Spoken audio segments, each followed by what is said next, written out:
Hello বন্ধুরা, কেমন আছো সবাই? আমি তোমাদের Piu. Welcome to my mini vlog. তো আজকে চলে গিয়েছিলাম আমরা সকাল সকাল হরিদ্বার। দেখো কি সুন্দর লাগছে গঙ্গাকে, একদম সবুজ সবুজ জল, কি দারুণ মিষ্টি মিষ্টি হাওয়া। আর তার পাশে দাঁড়িয়ে অনুভূতি করা একটা আলাদাই ফিলিং আসছিল। আর জলটা তো কি ঠান্ডা ছিল, তার কোনো কথাই নেই। এই গরমে একবার ডুব দিলেই কিন্তু কাঁপুনি চলে আসবে, এত ঠান্ডা জল।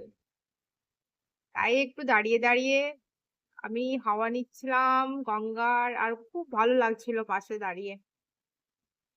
তারপর স্নান টান করে দাঁড়িয়ে দাঁড়িয়ে হাওয়া খাচ্ছি। এবার ভাবছিলাম যাওয়া যাক খাওয়া দাওয়া করতে। হাজবেন্ড বললো কিছু একটা ফটো তুলে নি, তারপর যাওয়া যাক খাওয়া দাওয়া করতে। আমার তো মনই ভরছিল না ঘাটের থেকে যাওয়ার। আমি বললাম না, আমি আর একটু বসে থাকি এখানে।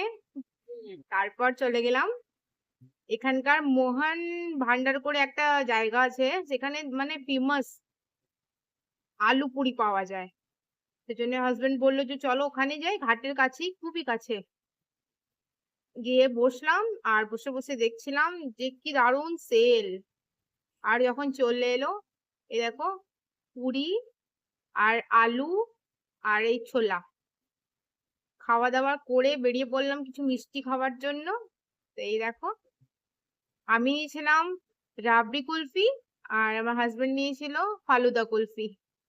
তারপর খেয়ে দিয়ে আবার ঘাট দিয়ে রওনা দিলাম বাড়ির পথে। এখান থেকে যাওয়ার মনই হচ্ছিল না, একদম মন মুক্ত হয়ে যাচ্ছিল। দারুণ দারুণ, খুবই সুন্দর। যেহেতু আমরা দেহরাদূনে থাকি, সেই জন্য যখন মন করে তখন আমরা হরিদ্বার চলে যাই। Thank you friends.